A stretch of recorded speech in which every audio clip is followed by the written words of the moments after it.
we are going to go ahead and understand the concepts with the help of a few sums. Okay, so we are going to do sums. आपको अपने आप concepts को clarity मिल जाएगा. Let's do the first sum now.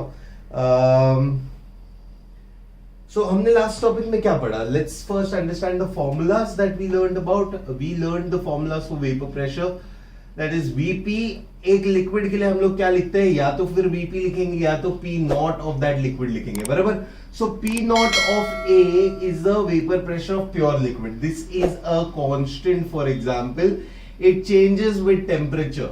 Okay, but it is not that important कि आपको हर value याद रहे. Mostly value दिया जाएगा. ओके, हमने पढ़ा राउल्ट्स लॉ से. राउल्ट्स लॉ से क्या पढ़ा हमने? ये पढ़ा कि Pa, the resultant vapor pressure would be P naught A into XA or mole fraction of A. Now XA का फॉर्मूला क्या रहेगा? XA would be equal to NA plus NB. Okay, provided there are only two things, A and B. अगर A B C रहेगा तो ये क्या होगा? NA plus NB plus NC. Okay, similarly PB, that is the resultant vapor pressure of B, would be P naught of B into XB, that is XB would be equal to what now? NB upon NA plus NB, right? So this is the formula for Raoult's law. And lastly हम लोग ने Dalton's vapor pressure का या Dalton's partial pressure का concept पढ़ा.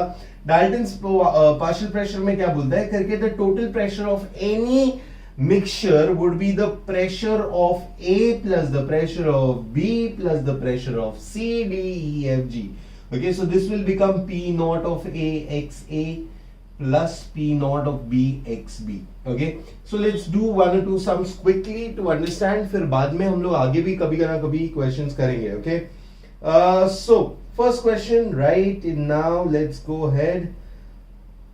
मान लो ऐसा बोला है कि the vapor pressure of a pure liquid at 300 Kelvin. Okay, अब जानबूझ के ही सही vapor pressure दिया है of a pure liquid at 300 Kelvin is 150 torr.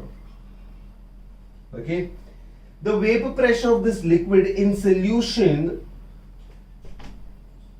the vapor pressure of this liquid in solution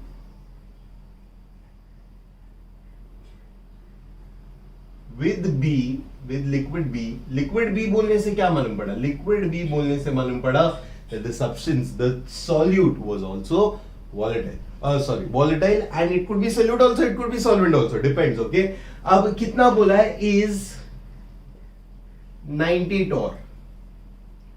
So calculate, क्या calculate करने बोला है? They have asked you to calculate XA, mole fraction of A in the solution, of course. Okay, now इतना जब बोला है तो इन्होंने क्या क्या गिवन दिया है? सबसे पहले गिवन दिया है P नॉट ऑफ A दिया है, that is 150 torr, एंड हमको PA दिया है, that is 90 torr, और उन्होंने मांगा है XA. बहुत ही इजी सम है, कोई प्रॉब्लम नहीं आना चाहिए तुम लोग को. XA, P not of A is equal to XA क्या रहेगा? XA would be equal to PA upon P not A, which is equal to nothing but PA कितना था? 90 upon 150. So 90 upon 150 would be 5 za, this would be 3 za, 0.6. अच्छा, इसमें how do you know that you're going right? You have to remember the value will always be less or equal to 1. Pure liquid होगा तो 1 होगा, but maximum क्या हो सकता है? Maximum it could be 1. Okay, it cannot be more than 1. It cannot be less than 0 also. If you're getting a negative value, definitely you're wrong. Okay, so mole fraction के बारे में इतना याद रखो. Let's do another sum so that we get used to the idea. बहुत ही simple basic sum हमने solve किया. Raoult's law पे based था. Okay, the next one, next question. Let's go ahead and solve the next question. Let's go. Okay, so they've said methyl alcohol. Okay, methyl alcohol दिया हुआ है and ethyl alcohol दिया है, मतलब CH3OH है और C2H5OH दिया है. मतलब ये दोनों का क्या है? मिक्सचर रहेगा. ओके, बोला है the vapour pressure is equal to 88.85 mm of Hg, and यहां पे बोला है that it is equal to 42 mm of Hg. Let's see whether we need to convert this, but अभी फिलहाल के लिए हम लोग वैल्यू लिखते हैं 88.5 and 42 respectively at 45 degree Celsius. मतलब दोनों सेम टेम्परेचर पे बोल दिया, मतलब क्या हम लोग को P नॉट ए लिख सकता है. It changes with temperature. अगर टेम्परेचर अलग अलग दिया होता तो प्रॉब्लम होता. Okay, but there is no formula for temperature and vapour pressure, इसीलिए हमको टेंशन लेने की जरूरत ही नहीं है. Okay, now let's move on to the concept where we utilize this. Now where do we utilize this? They are asking you that if you have used 16 grams of methyl alcohol and you have used 46 grams of ethyl alcohol. Okay, the mole fraction of methanol in the vapor is, they are asking you the mole fraction of methanol. Let's consider this as XCH3OH and then find out the rest. Okay, so now what we have to do is we have to name A and B. So how do we do it? Such type of question जब भी ऐसा है, देख XA के लिए ना तेरे को झक मार के Na चाहिए और NB चाहिए, उसके बिना तो आगे कुछ होने वाला नहीं है. तो हम लोग सबसे पहले आइडेंटिफाई करते हैं number of moles of CH3OH और methyl alcohol is equal to 16 divide by कितना है ये 12 plus 4, 12 plus 4 is 16, 16 plus 16 is 32. I will say there is 0.5 moles. Okay, same time हम लोग N of C2H5OH ढूंढ लेते हैं. N of C2H5OH is 24 plus 6, 30, 30 plus 16 is 46. Why 46 divided by 46 is equal to 1. So अगर मैं X of methane देखूं, XCH3OH, it is nothing but equal to what? 16 divided by 0.5 divided by 1 plus 0.5, right? And अगर मैं XC2H5OH ढूंढूं, it is equal to 1 divided by 1.5. Okay, so I will say this is equal to 1 upon 3 and this is equal to 2 upon 3. This is it. Clear हो गया?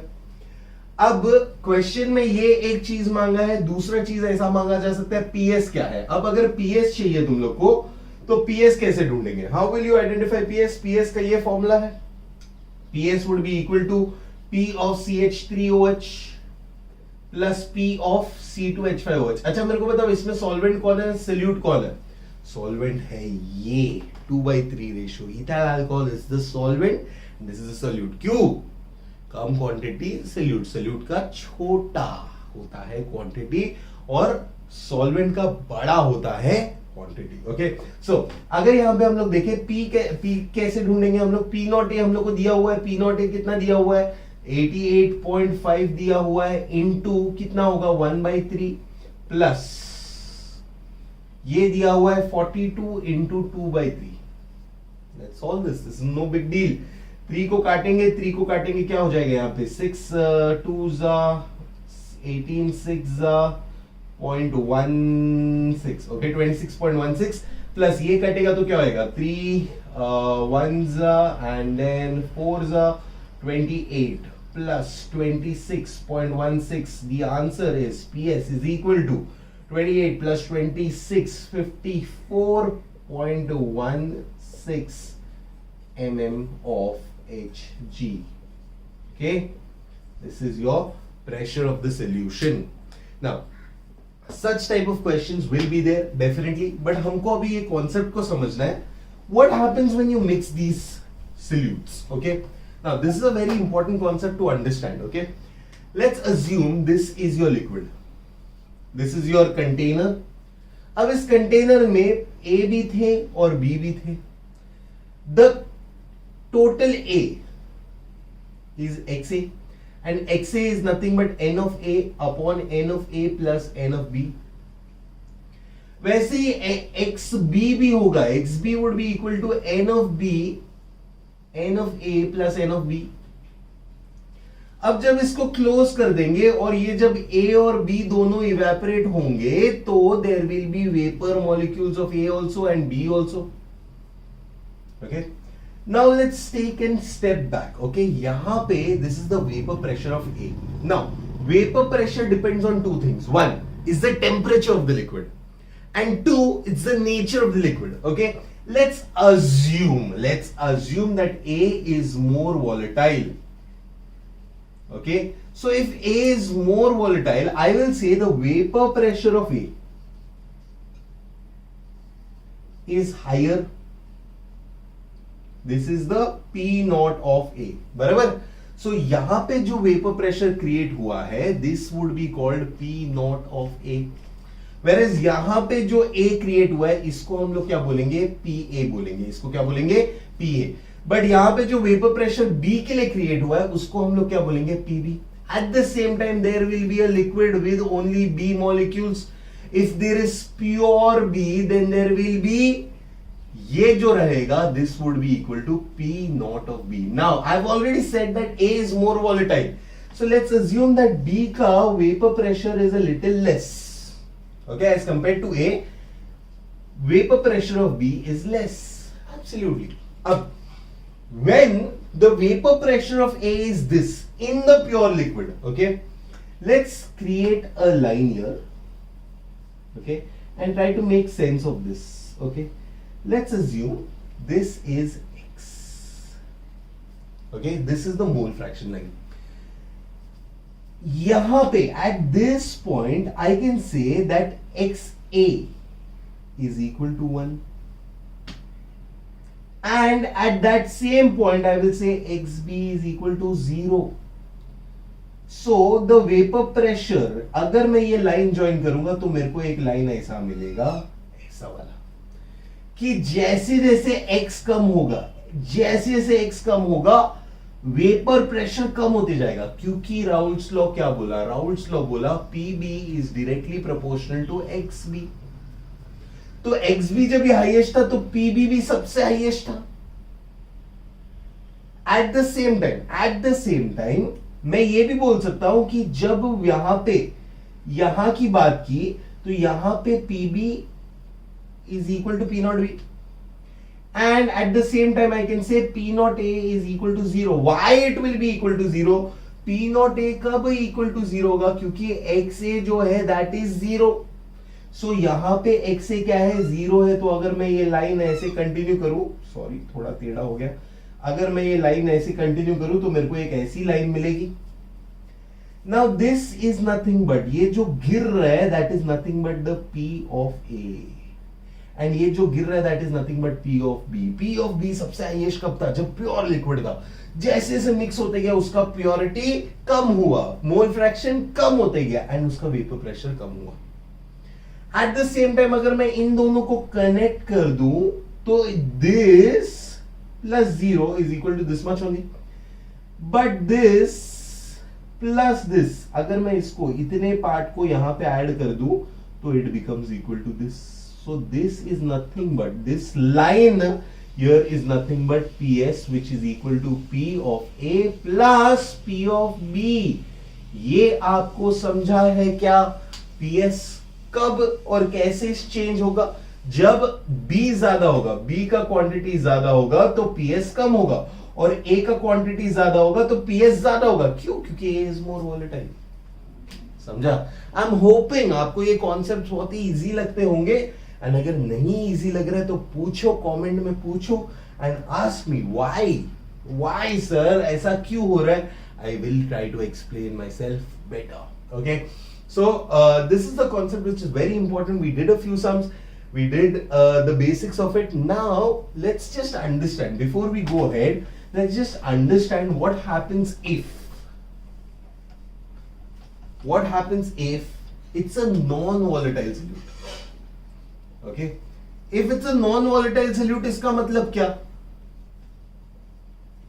B will not evaporate. When B will not evaporate, what will happen? I will say pressure of B would be equal to 0. Yes or no? ये evaporate ही नहीं हुआ.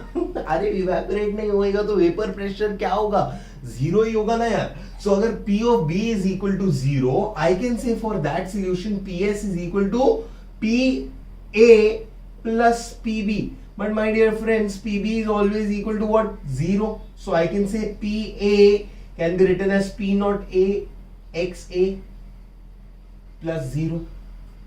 So for a solution which has a non-volatile solute, I can say PS is equal to P naught A XA.